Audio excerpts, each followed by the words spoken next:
Ever feel like some people just have that knack for getting what they want, like a secret formula for success the rest of us haven't quite cracked? Well, today we're diving into a book that claims to reveal exactly that. A hidden set of principles gleaned from the lives of hundreds of wildly successful individuals. Intriguing. It's Napoleon Hill's Think and Grow Rich.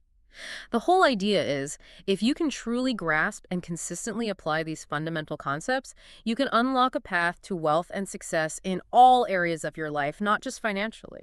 So it's not just about money then. More like a blueprint for overall achievement. Exactly. And what makes this deep dive especially fascinating is Hill's assertion that this secret formula isn't some abstract theory. It was the foundation for Andrew Carnegie's immense fortune. One of history's most successful industrialists. Wow, so we're talking about principles that actually built an empire. That's pretty compelling. Absolutely. And the story goes that Carnegie shared this insight with Hill and challenged him to dedicate 20 years to researching and codifying these principles, making them accessible to everyone. 20 years. That's a serious commitment. It must have been something truly profound for Carnegie to suggest that. And it's not just Carnegie who backs these ideas. Think about this. A former president and a former Chief Justice of the United States both praised the book's philosophy, suggesting his principles were valuable for leaders navigating complex situations. Okay, so we're talking about endorsements from some pretty heavy hitters. It sounds like this book had a serious impact on people from all walks of life. Definitely. And then there's F.W. Woolworth, the man behind the Woolworths empire. He credited these very principles as crucial to his success, even suggesting the iconic Woolworth building itself was a testament to their effectiveness. A steamship magnate even said he wished he'd known this stuff 50 years earlier, hinting at how it could have transformed his career. That's quite a range of individuals, all achieving extraordinary things, seemingly guided by similar principles. It definitely piques your curiosity, doesn't it? For sure. And while the title focuses on wealth, it's important to remember that our exploration goes beyond just making money. Hill implies that by engaging with these principles, you'll tap into untapped resources within your own mind, unlocking new avenues of understanding. You'll also get better at learning from every single person you encounter, turning everyday interactions into growth opportunities. So it's about expanding your mental capacity and your ability to learn from the world around you. That's valuable regardless of your financial goals. Exactly. Our goal today is to distill the most potent, actionable ideas from this book, helping you become well-informed efficiently and thoroughly. Think of it as a shortcut to gaining valuable knowledge without getting bogged down in the details. A shortcut to wisdom. I'm in. Okay, let's jump right in and start unpacking Think and Grow Rich. One of the most fundamental principles Hill presents is the sheer raw power of a truly intense desire. He kicks this off with the story of Edwin C. Barnes, a man consumed by the ambition to become a business partner of Thomas Edison, not just an employee. So not just wanting to work for Edison, but with him. That's a pretty bold ambition. Right. And what's remarkable is that he clung to this vision with unwavering resolve, even though he had no connection to Edison and lacked the funds to even travel to his headquarters in New Jersey. It sounds like he was facing some pretty significant obstacles right from the start. What was it about Barnes's desire that made it so potent? Well, Hill highlights how it wasn't just a vague hope. It was a crystal clear, specific goal, and Barnes acted on it with relentless determination. Hill calls this burning all bridges, eliminating any possibility of retreat in your mind. So by consciously shutting off other options, he amplified his focus and commitment to achieving that one objective. It's almost like forcing yourself to go all in. No safety net. Exactly. And ultimately, that unwavering commitment led him to a successful partnership with Edison. It's a powerful example of how a clearly defined desire, coupled with persistent action and a refusal to accept failure, can actually materialize in the real world. It makes you think about what desires you might be holding back that could be brought to life with that same level of focus. That's a great point. It's easy to let those desires fade into the background, but hearing a story like that really emphasizes the importance of clarity and unwavering commitment. Absolutely. Now let's talk about the inevitable setbacks we all face. Another memorable story from the book is about R.U. Darby and his uncle's gold mining venture. They were digging for gold and actually struck a promising vein, extracting a good amount of ore. Sounds promising so far. Did they hit the mother lode? Not quite. The vein seemed to disappear, and discouraged, they sold their equipment to a junk man, convinced the gold was gone. But get this. The junk man hired a mining engineer who found they'd stopped digging just 3 feet away from a massive undiscovered gold deposit. Wow. Talk about bad timing. So close, yet so far. What a heartbreaking lesson in perseverance. It really is. And Darby took this lesson to heart. He later found success in the life insurance industry and attributed his unwavering persistence, even after numerous rejections, to the wisdom he gained from that mining experience. He learned not to give up too soon, even when things looked bleak. There's a valuable takeaway there for all of us. Definitely. It's a powerful reminder that what seems like the end might just be a temporary pause, and that giving up prematurely can mean missing out on incredible potential. And there's another intriguing detail in that story. Darby later recalled seeing a young black child in that mining area who seemed to have a strange influence over his uncle. This observation later connected to other principles in the book, suggesting that there are subtle, powerful dynamics at play in achieving mastery and influence that go beyond what's immediately apparent. That's interesting. It suggests that influence isn't always about overt authority or social status, but can come from less tangible sources, like a deep-seated belief or a compelling vision. Exactly. Now, this brings us to one of the most talked about and intentionally mysterious elements of Think and Grow Rich, the secret. Hill mentions it over 100 times, emphasizing its importance, but he never explicitly names it. What do you make of this deliberate secrecy? It's a clever technique, really. He'll believe that this central principle is better internalized and acted upon when it's discovered organically, not just handed to you on a silver platter. So it's about that aha moment, that personal realization that makes the principle truly resonate. Right. By not spelling it out, he forces you to engage with the material, be constantly alert and introspective as you work through the different principles. He suggests that the secret could jump out at you from any chapter, and recognizing it could be transformative. It's like a treasure hunt within the book itself. It keeps you on your toes, actively searching for that missing piece of the puzzle. As we go through these concepts, keep that idea of the unnamed secret in mind. Maybe you'll have that aha moment during our conversation. I'll definitely be listening closely. Now, here's another encouraging point that might resonate with a lot of people. Hill provides numerous examples of incredibly successful people who achieved great things despite having very limited formal education. He mentions Thomas Edison, who only had 3 months of formal schooling, yet revolutionized the world with his inventions.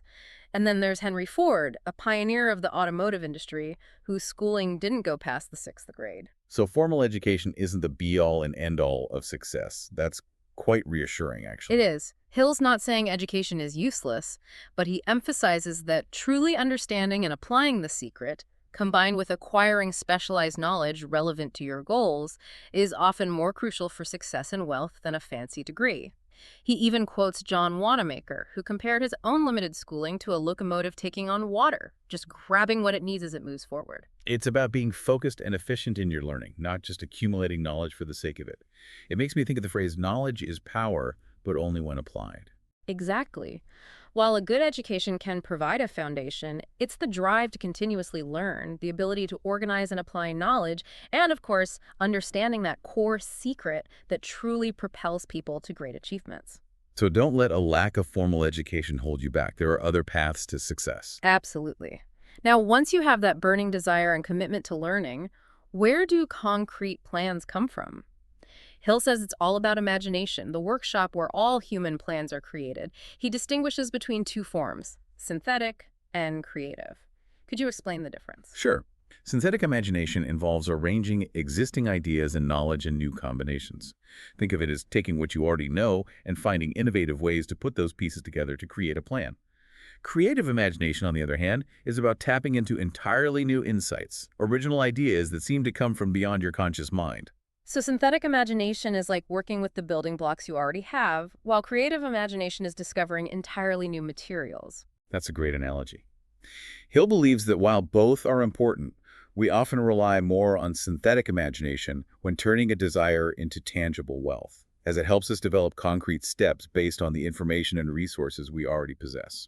That makes sense. So if you have a powerful desire, you engage your synthetic imagination to start building a plan to achieve it, using your current knowledge, skills, and resources. And Hill suggests a very specific first step in this process, doesn't he? He does. He stresses the importance of making your desire concrete by writing it down. And I don't just mean jotting down a vague wish. It's about articulating exactly what you want and outlining a definite plan to get there. So it's about getting it out of your head and onto paper, making it tangible. Precisely. This act of writing forces you to clarify your thinking, solidify your intention, and take that crucial first step in moving from an abstract aspiration to a concrete objective. It's like making a contract with yourself, a commitment you can't just brush aside. Now, Hill shares a captivating story that beautifully illustrates the power of an idea, what he calls the enchanted kettle idea. It involves an old country doctor who sold his secret formula, essentially an idea, along with an old kettle and a wooden paddle, to a young drug clerk for a mere $500. The doctor just wanted to settle his debts, but what happened next is fascinating. It sounds like the doctor was undervaluing his idea, thinking he was just an old recipe and some outdated equipment. Right. But the young drug clerk saw more potential.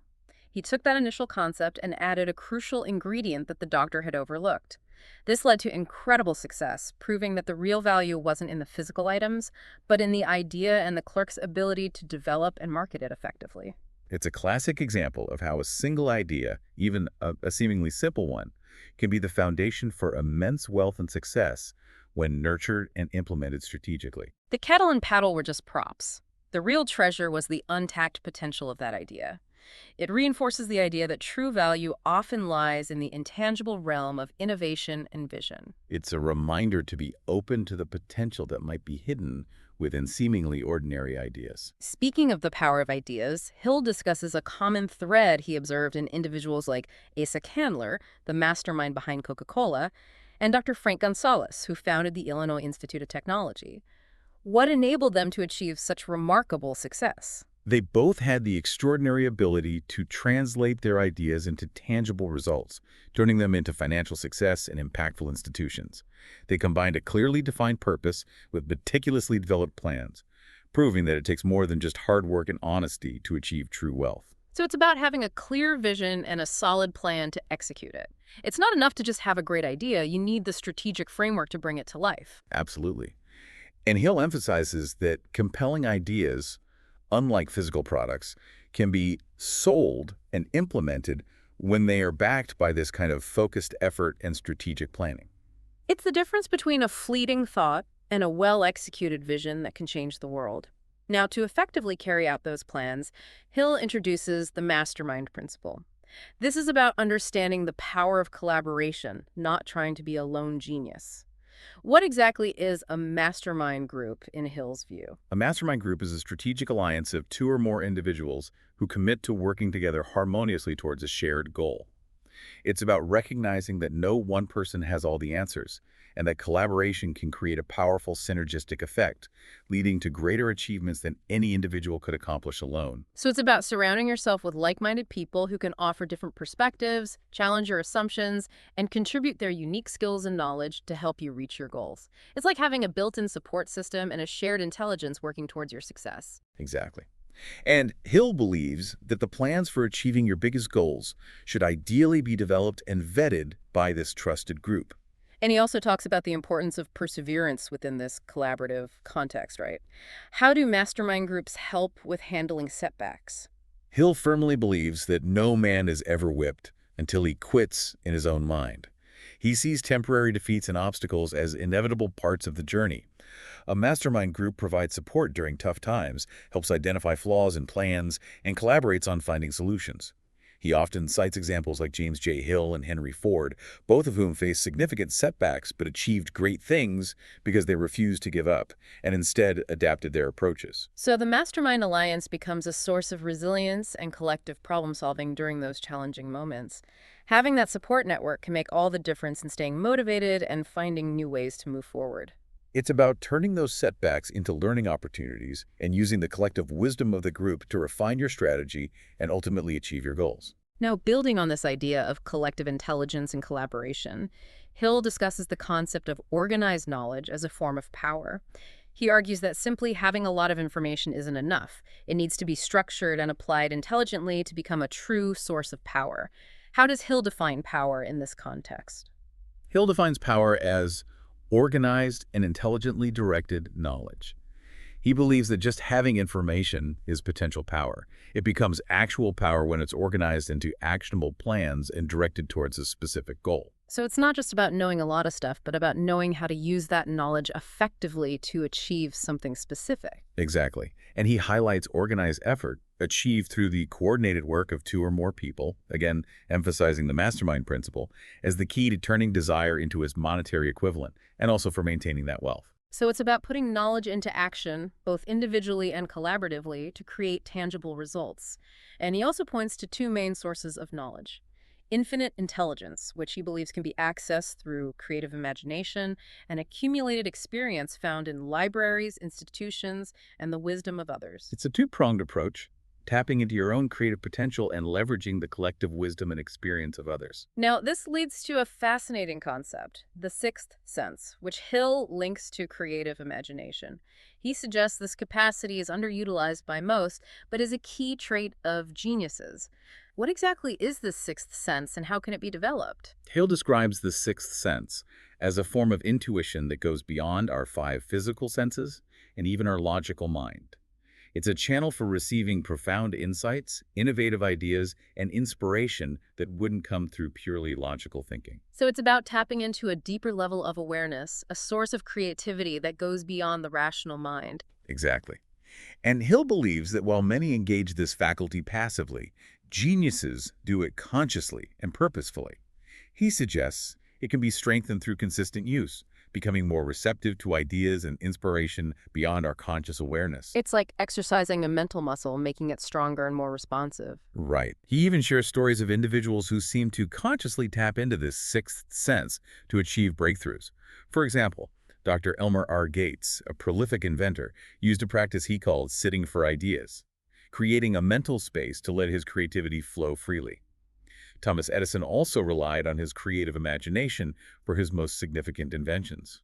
These examples suggest that there are techniques and mental states that can help us access this deeper level of thinking and problem solving. It's fascinating to think about the possibilities. It's definitely an area worth exploring. Now, Hill connects this enhanced creative imagination to the concept of sex transmutation, another intriguing aspect of his work. What exactly does he mean by that? Right, it's a term that can be easily misunderstood. Could you clarify what Hill intends to convey with this concept? Hill sees sex energy as the most potent form of creative energy, the driving force behind all great leaders, builders, and artists throughout history. He argues that this energy, the desire for sexual expression, needs to be consciously redirected from its purely physical form into other forms of desire and action, like ambition, creativity, or pursuing goals. So it's not about suppressing or denying this energy, but about channeling it towards more productive and fulfilling outlets. Exactly. Hill believes this transmutation increases the vibration rate of our thoughts, making the creative imagination more receptive to inspiration and innovative ideas.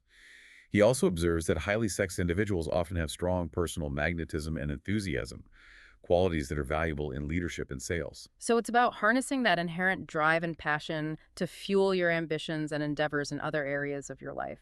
It's a fascinating concept that goes beyond a purely physical understanding of sex. Absolutely.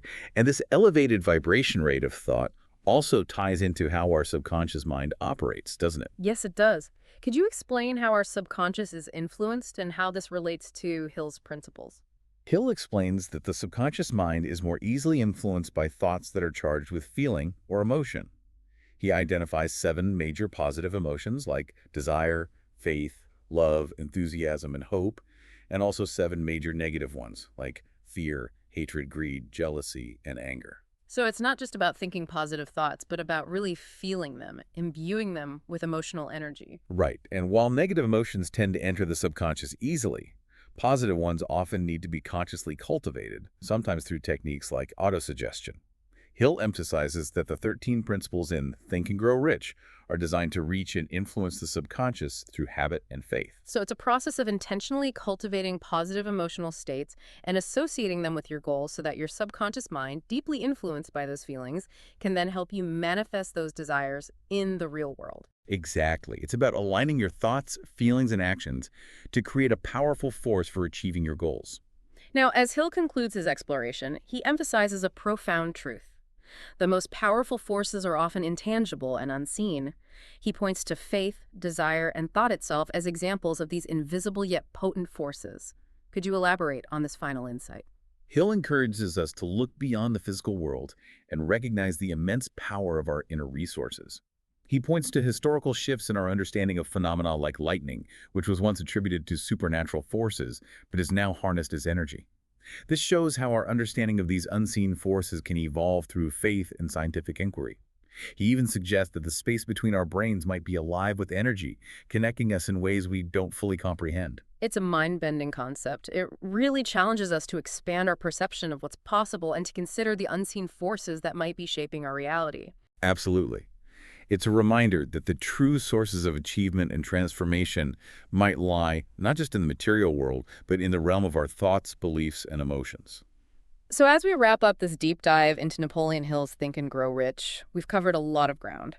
From the power of desire and learning from setbacks, to the enigmatic secret, the roles of imagination and organized knowledge, the mastermind principle, the sixth sense, sex transmutation, and the influence of our subconscious mind and emotions.